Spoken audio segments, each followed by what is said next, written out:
자, 오늘은 성경은 무엇인가 세 번째 시간을 맞이해서 오늘은 성경을 주신 하나님의 목적이 무엇인가 이것을 세 가지 정도로 생각을 해보려고 합니다.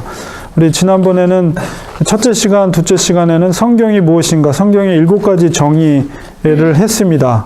살아계신 하나님의 말씀, 영혼의 양식, 생활의 표준, 네 번째는 등불이고, 그 다음에 우리의 마음을 평편을 볼 수 있는 거울, 여섯 번째는 구원과 은혜를 주는 살아있는 씨앗이다. 마지막 7번째는 내 영혼을 강건케 하는 치료효과 같은 것이다. 오늘은 성경을 하나님께서 우리에게 주신 목적이 무엇인가 말씀을 보면서 우리가 그 성경의 중요함을 다시 한번 깨달으려고 합니다.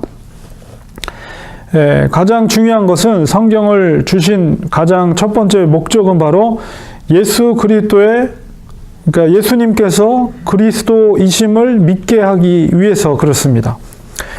우리가 그리스도라는 것이 무엇입니까? 그리스도라는 것은 영어로는 크라이스트, 그리스도 이렇게 말하지만 이게 이제 구약의 히브리어로는 메시아라고 그래요. 메시아. 그러니까 메시아, 우리가 말하는 소위 말하는 구세주, 메시아, 그리스도 다 동일한 말입니다. 우리가 예수님을 그리스도로 믿게 한다, 믿는다라는 말은 뭐냐면 메시아, 그리스도라는 말은 기름 부음을 받은 자라는 뜻이에요. 그래서 예수 그리스도 그러면 예수님은 기름 부음을 받은 자입니다. 그런 의미이거든요. 근데 이제 기름 부음을 받는 사람은 구약시대 세 종류의 신분을 갖고 있는 사람이 기름 부음을 받았죠. 첫 번째는 왕이고, 두 번째는 제사장이고, 세 번째는 선지자입니다. 근데 여기서 이제 보통 우리가 그리스도, 예수님을 그리스도로 고백되어지는 것은 바로 왕적인 신분, 하나님의 나라의, 하나님의 백성의 왕으로서 예수님을 내가 인정합니다. 그 의미가 바로 예수 그리스도라는 의미고, 메시아, 그리스도, 또 동일한 말이에요. 동일한 기름 부음을 받은 자라는 뜻입니다. 그래서 하나님께서 성경을 우리에게 주신 것은 바로 구원과 관련된 거예요. 그래서 예수님, 지난번에 호산나, 제가 말씀을 드릴 때 호산나가 원래 히브리어로 호시아나라는 뜻이라고 그랬죠. 호시아라는 말이 호세아, 여호수아, 예수 동일한 말이에요. 구원해 주소서. 구원이라는 의미예요. 그러니까 예수님이란 말이 구원이란 뜻이에요. 우리 여호수아, 호세아 다 똑같은 말이에요. 히브리어로는. 그래서 예수님 자체가 구원이라는 의미를 갖고 있고, 그리스도라는 것은 기름 부음을 받은 자, 왕적인 신분으로서의 하나님의 아들로서의 예수 그리스도를 인정하는 거죠.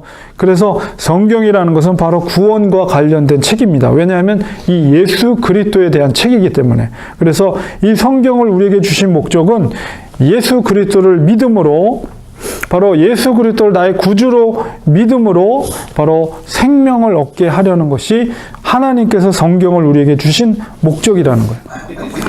우리가 창세기서부터 요한계시록까지 모든 내용이 바로 예수 그리스도에 대한 계시의 말씀이에요. 구약은 예수 그리스도의 오심을 계시하고 예언하는 말씀이고, 신약은 바로 계시된, 선지자들이 계시된 그 예언의 예수님께서 이 오심으로 말미암아 말씀이 성취된 그런 말씀이 바로 신약의 말씀입니다. 그래서 구약과 신약은 온전히 바로 예수 그리스도에 대한 말씀이다. 그것은 곧 구원에 대한 말씀이다라는 것이죠.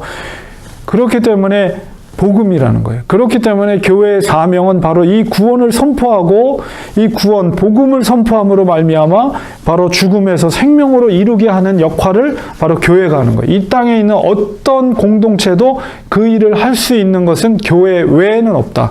그렇기 때문에 교회가 중요한 거예요.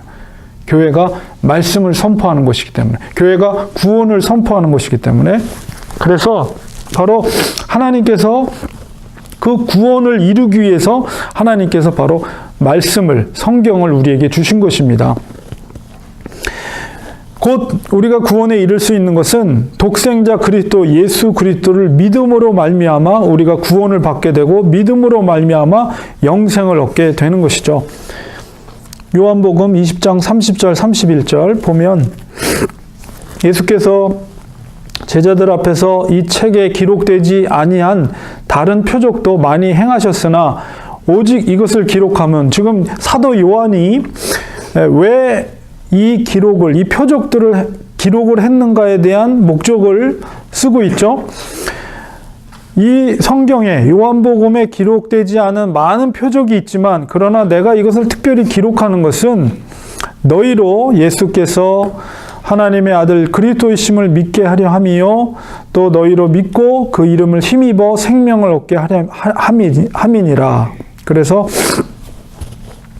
내가 이 요한복음을 기록하는 목적이 무엇이냐? 바로 제가 요한복음은 믿음에 관한 책이라고 그랬죠. 그래서 예수 그리스도를 믿음으로 말미암아 생명을 얻게 하려 함이다. 이게 이제 요한복음의 목적, 기록 목적이면서도 또 하나님께서 성경을 우리에게 주신 목적이기도 한 것입니다. 우리가 성경을 통해서 예수 그리스도를 발견할 수가 있죠.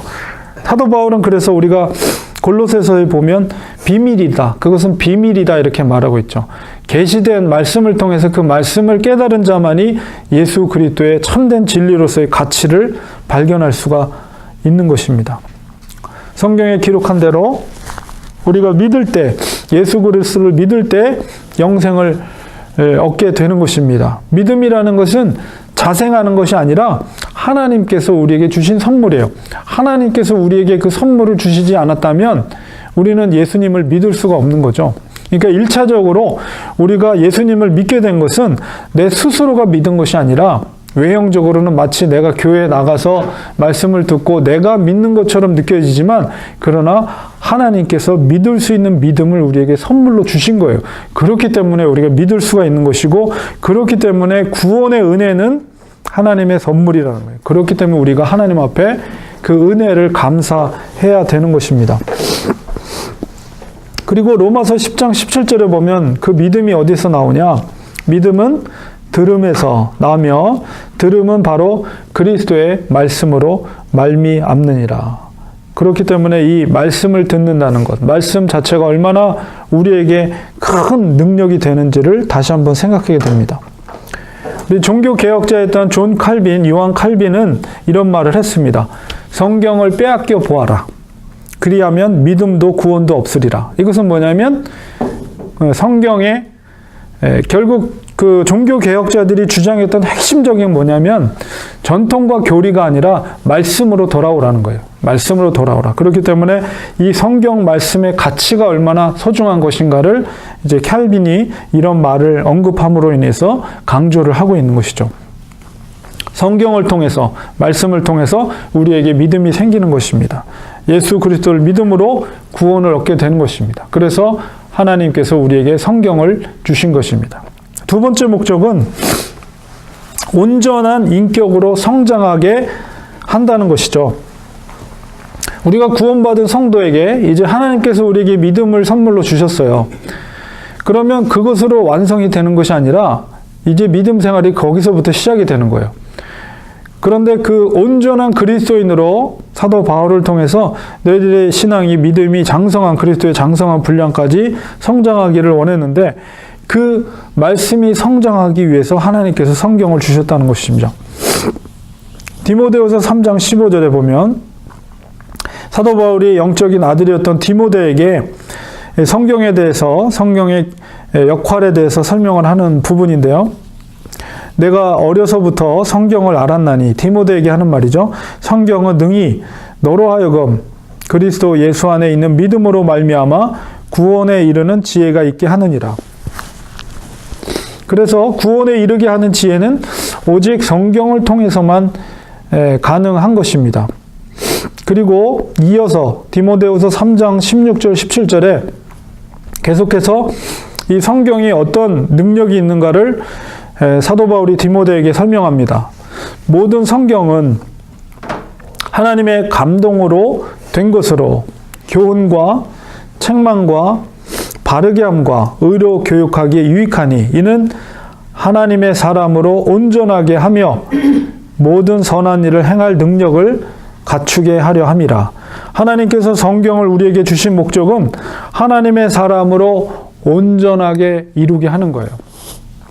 그래서 성경의 기능에 대해서 교훈이라는 것은 지혜를 주는 것입니다. 우리 살아가는 데 있어서 지혜가 필요하죠. 그 다음에 성경은 또한 책망을 줘요. 책망이라는 것은 내가 말씀 앞에서 잘못된 일을 했을 때 그것을 깨닫게 하는 역할을 하고 그것을 반성하게 하죠. 말씀이 때로는 찔림으로 우리 심령을 찌를 수가 있어요. 그것은 뭐냐면 내가 뭔가 하나님 앞에 회개해야 될 죄가 있을 때 말씀이 와서 우리의 심령을 수술하는 거예요. 그런 책망이 있을 수가 있고, 그 다음에 바르게 함. 그런 찔림이 있을 때 우리를 고쳐요. 이렇게 휘어졌던 걸 다시 피고 올바르게 허물을 회개케 하는 기능. 회개라는 것은 가던 길을 돌이키는 거죠. 잘못된 길을 가다가 말씀으로 찔림을 받고 그것을 회개하고, 진정한 회개라는 것은 무엇입니까? 회개의 열매가 반드시 있어야 돼요. 우리 입술만의 고백으로 되어지는 거 회개는 그건 가짜 회개예요. 구원에 이르는 길은 바로 진정한 열매 있는 회개가 있어야 돼요. 돌이키는 분명한 변화가 일어나야 돼요. 그것이 진정한 회개죠. 그렇게 하게 하는 기능이 바로 말씀을 통해서 그렇게 된다는 것이죠. 그 다음에 의로 교육하게 한다. 의롭게 되도록 말씀이 우리를 훈련시켜요. 그러면 우리는 말씀을 늘 가까이 해야 됩니다. 이렇게 이런 기능을 통해서, 이런 작용을 통해서, 말씀의 작용을 통해서 우리가 어떻게 되냐면 하나님의 사람으로 온전해지는 거예요. 성숙한 그리스도인으로 자라나게 된다는 것입니다. 그러니까 우리 그리스도인들이 중요한 것은 뭐냐면 성령의 9가지 열매가 있죠. 그것은 뭐예요? 인격적인 열매예요. 그러니까 그리스도인에게 있어서 가장 중요한 것은 어떤 성령의 은사로서 무슨 귀신을 쫓아내고 방언을 하고 예언을 하고 병고침 이런 게 중요한 게 아니고 바로 삶 속에서 우리의 인격적인 변화가 일어나야 되고 인격적인 열매가 생겨나는 것이 그게 더 능력 있는 그리스도인의 모습이에요. 그러니까 아무리 예수님의 이름으로 귀신을 쫓아내도 나더러 주여 주여 외쳐도 그 중심 속에 인격적인 변화가 없으면 내가 도대체 너가 누구인지 알지 못한다. 이건 뭐예요? 버림받은 백성이라는 거예요. 그렇기 때문에 중요한 것은 온전한 인격으로 성장하는 것, 예수 그리스도의 성품을 닮아가는 것, 이게 더 우리 그리스도인들에게서 중요한 우리의 성장의 목표라는 거죠. 그러니까 우리가 여러분 은사 쫓아서 막 여기저기 다니는 사람들 별로 건강한 영성 아니에요. 진짜 건강한 영성은 나의 인격적인 삶의 변화를 통해서 말씀을 받는 거예요. 그래서 그 말씀 속에서 나의 부족함을 깨닫고 내가 말을 삼가거나 행동을 삼가거나 정말 선한 일이 무엇인가, 하나님이 기뻐하시는 일이 무엇인가에 내 말씀 속에 도전을 받고 성숙한 9가지 성령의 인격적인 열매들이 정말 사랑함과 온유와 자비와 양성과 오래 참음, 인내, 절제 이런 것들이 나의 삶 속에서 풍성하게 나타날 때 그게 바로 장성한 그리스도의 분량으로 성장한 성숙한 그리스도인의 모습. 그러니까 그런 성도들이 모여있는 교회, 그런 교회가 정말 능력 있는 교회, 성숙한 교회, 아름다운 교회, 그런 사람들이 많이 있는, 특별히 리더십을 갖고 있는 그 중직자들이 그런 성숙한 인격을 갖고 있는 분들이 모여있는 교회, 그런 교회들은 이 교회라는 공동체가 너무나도 다양한 사람들이 모이는 곳이잖아요. 누가 무슨 커트라인이 있어요. 여기에 무슨 지원서를 내고 들어와요. 누구든지 어떤 죄인이라도 다 받아들이는 것이 교회 공동체예요. 그렇기 때문에 다양한 배경을 갖고 있는 사람들이 온단 말이에요. 근데 그런 사람들을 품을 수 있는 그런 성숙한 인격을 가지고 있는 그런 중직자들이 있는 교회가 그것을 품는 거예요. 그런 사람들을 품고 인격적으로 감화를 주어서 그들이 그 속에 동화되고 변화될 수 있는 그런 성숙한 교회, 성도들로서의 모습을 보일 때 그 교회가 하나님이 기뻐하시는 교회, 바로 사도행전적인 초대교회의 모습이 바로 그런 교회였어요. 바로 그런 것이 성경을 하나님께서 우리에게 주신 목적이에요. 그렇게 성숙한 하나님의 사람으로 성장하기 위해서는 반드시 말씀 앞에 우리가 부딪힘을 받고 그 속에서 우리가 계속 변화를 받아야 돼요. 그러기 위해서 하나님께서 우리에게 이러한 말씀을 우리에게 주신 것이죠. 신구약은 하나님의 말씀으로 신앙과 본분에 대하여 정확무오한 유일의 법칙입니다. 이게 장로교 교리 요리 문답에 나오는 얘기예요. 그러므로 성경을 통해서만 온전한 인격으로 성장할 수 있고 성경을 통한 신앙 교육만이 전인 교육입니다. 그러니까 우리가 우리의 자녀들을 공부를 시키는 것도 중요하지만 왜 공부를 합니까, 애들이? 왜 좋은 대학을 가야 되고 왜 좋은 직장을 들어가야 돼요? 그것은 과정일 뿐이에요. 우리가 거기에 머물러 있어서는 안 돼요. 온전한 하나님의 사람으로 성장해서 그 도구를 가지고 하나님의 나라와 하나님의 몸된 교회를 위해서 쓰임받을 수 있는 인생이 될 수 있도록 우리 자녀들을 양육해야 되죠. 내 자신이 먼저 그렇게 변화되고. 그런 신앙교육은 전인교육, 성경을 통한 전인교육을 통해서 가능한 것입니다. 세 번째로 하나님께서 우리에게 성경을 주신 목적은 선한 일을 하게 한다는 것이죠. 우리가 읽었던 디모데후서 3장 16절 17절 그 후반부에 보면 하나님의 사람으로 온전케 하며 모든 선한 일을 행할 능력을 갖추게 한다 이렇게 했어요. 선한 일을 한다는 것은 열매와 관련되어 있는 거예요. 물론 우리가 성숙한 인격자로 성경이 말하는 성숙한 성령의 열매를 맺는 인격자로 변화되면 자연스럽게 그렇게 변화된 사람은 열매를 맺게 돼 있어요. 그리고 그것은 바로 성경에서 말하는 선한 일을 할 수 있는 능력을 갖추게 된다는 것이죠. 이 선한 일은 열매와 연결되어 있다고 제가 말씀드렸습니다. 디도서 2장 14절에도 보면 바울이 계속 말합니다. 그가 우리를 대신하여 자신을 주심은 그라는 것은 예수 그리스도를 말하죠. 모든 불법에서 우리를 속량하시고 1차적으로는 우리를 십자가의 대속의 죽음으로 우리를 속량하시고 핏값을 주고 우리를 구하신 거죠. 또한 우리를 깨끗하게 하사 주님께서 죽으심은 우리를 깨끗하게 하사 선한 일을 열심히 하는 자기 백성이 되게 하려 하심이라.